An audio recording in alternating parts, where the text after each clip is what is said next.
Hello again, YouTube. Back in the garage with some updates. I've been working on a couple of projects as well as my own, the CRX. So we made some good progress on the CRX. So let me show you what I've been up to. Okay, so it's basically complete. Got the manifold back, the exhaust manifold. Thanks to Lincoln at Jaden Performance, he modified the header for me to give me some clearance now. So as you can see, the clearance is like literally just enough. As well as on the strut tower, I'm sure there will be over enough clearance for when the engine like rocks and so on. This blue thing over here is my new 16-volt battery. Let me just remove the bumper. Okay, that's much better. The fuel pump is mounted here temporarily, only because I shortened the feed, so I will need to get some more -10 feed so I can move the fuel pump all the way to this area over here, and then maybe add like a 90-degree on the pump all the way up onto the feed, and then back to our return bar regulator, which is also relocated. It was previously on the strut tower, so I basically just shortened all the lines that I had connected to the regulator to mount it over here. So as you can see, the return is right there by the tank, and I mean, I at least have access to the gauge and so on. I'll probably remove that later and put the electronical pressure sensor in there and then wire that to the ECU. So yeah, the wiring is done. I've buttoned everything else up. The radiator is relocated to the rear, obviously because of clearance issues. So I picked up some second-hand braided AN hoses at K24 Performance. This comes off like old NASCARs or something like that.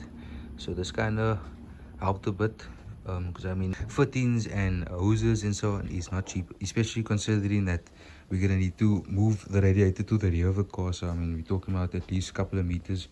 So that kind of helped me out a bit, which is nice. As well as the feed end on the pump is underneath the engine, running through the exhaust tunnel. Let me show you guys.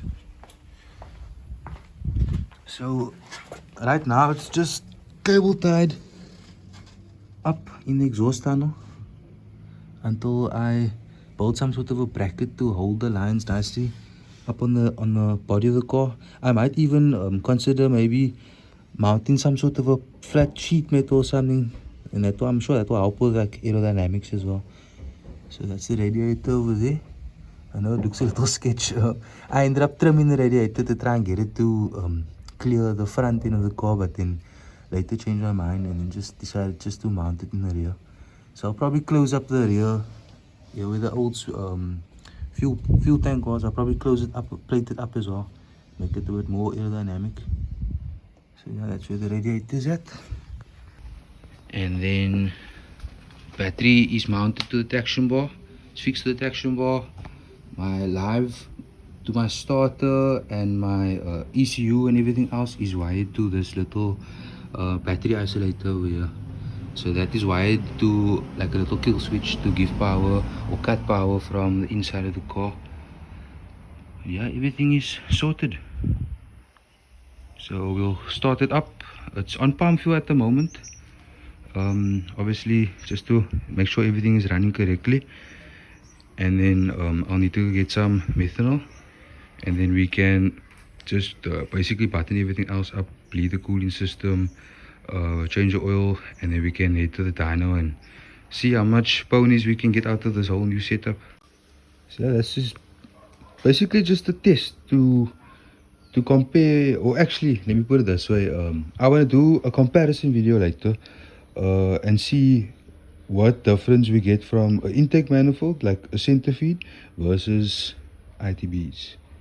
So I previously had ITBs on the car, like I said now earlier. I sold it off to a buddy of mine, and then I ended up replacing that set with a new set. And this is my 70mm ITBs, built by Mr. Sean Zurich. Beautiful looking set of ITVs. comes with fuel rail, the links for your throttle cable, trumpets, as well as a new TPS. We welded a couple of bungs on the runners in case you need to use a vacuum accumulator for map references. But I don't think I'll need it on the AEM. But it is there just in case you need it. But yeah, this is it. Huge. Not too sure what this is gonna do for my little 99, but who knows? Maybe it makes jam. Who knows? But yeah, I definitely I'm looking forward to doing like a comparison. So we'll get the methanol, go to the dyno, tune this car with the intake, and then when we complete with that, we can do the comparison. We'll put the ITBs on, tune it with the ITBs, and then we can overlay the data and see where you gain or where you lose from the intake versus ITBs. So that's definitely something I look forward to doing the next couple of weeks or so. Sean also was nice enough to donate me his old plenum that he had made up for his car. So it's very similar to what the guys were running like overseas with the Myers carbon fiber plenums. We obviously will have to make some alterations to make it work on the EF front, because I mean, as you can see, the EF front is very like stubby, so I'll probably have to maybe add on or remove some material on the plenum, but that will obviously have to come later once the ITVs is on, because like I said, the intake manifold I'll probably sell, and then we'll permanently have ITVs on the car. So yeah, let's start this baby up and then at least give you guys a little idea of what it sounds like and so on.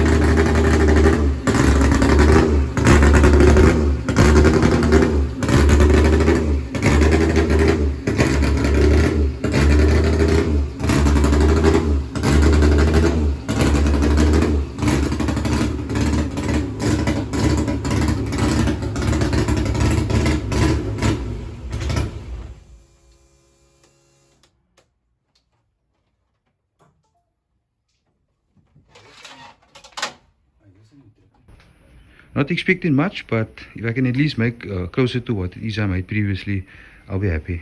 Let me show you what's happening on the interior. Okay, so like I mentioned in the previous video, I'm gonna remove all the OEM wiring, and I did so. And I basically just rewired from the taillights all the way to the headlights to my little switch panel over here. And remember in the previous video we had like a little cardboard mock-up of how I'm going to set up the tacho and pressure gauges and so on. So this is the end result. It's not obviously the best, but I mean, for now I guess it will work. That's all I need, the RPM and pressure and so on. Everything else is wired to the ECU, so that's not a big deal. So yeah, this little cluster here is just what I decided was keep all the slack on the switch panel as well as the new relay panel and fuse box, just in case we decide to maybe relocate everything. So maybe at the later stage, if I decide let's mount this onto the roof of the car, we get ourselves like a full cage or something, we can mount it over here, or mount the ECU and switch panel maybe onto the floor or whatever. So I just thought, okay, let's just keep all the slack that's on there just in case for if we were to ever relocate anything. So that's the reason for having this mess here. So what I'll do is I'll probably just wrap everything up nicely and then try and cable tie it nicely up underneath the dash, so at least it will look a bit more representable. So yeah, like I said, I wired a kill switch to the battery isolator. So this is my kill switch, solenoids loud. Okay, so that will give us power. I still need to fix this to the dashboard. And then what I did was I bought one of these knockoff kill switches, but I basically just decided to use it as a little bus bar instead of having to pull all the thick cable in from the battery to the interior. So I just have one cable coming from the isolator to one bus, and then on this bus we have our power for our switch panel as well as the ECU and all the other auxiliaries wired to that. So I can turn this over and that will give power to everything else, and this will power my ignition, my ECU and fuel pump. That's on. This is my water pump, and this will have to be my fan. I still need to find a fan to fit the radiator. And then this is my headlights and taillights. So I still have headlights, taillights on.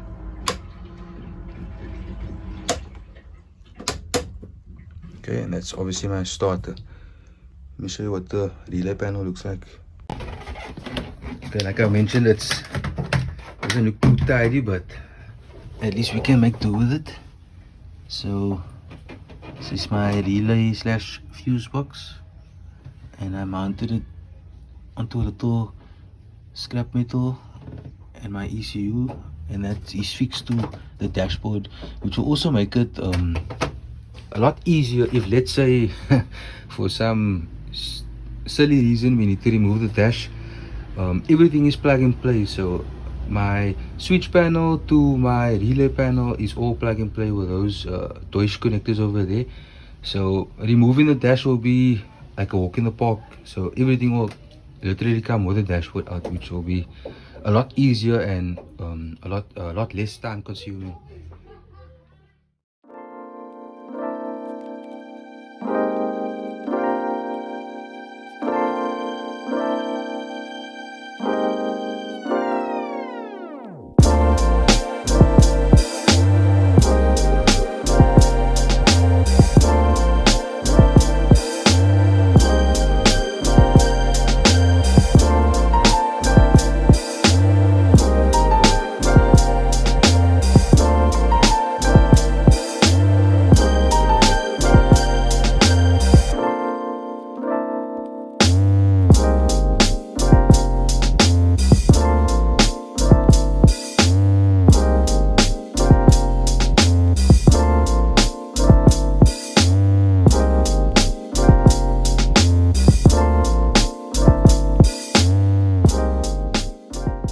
Glad you guys enjoyed the short video.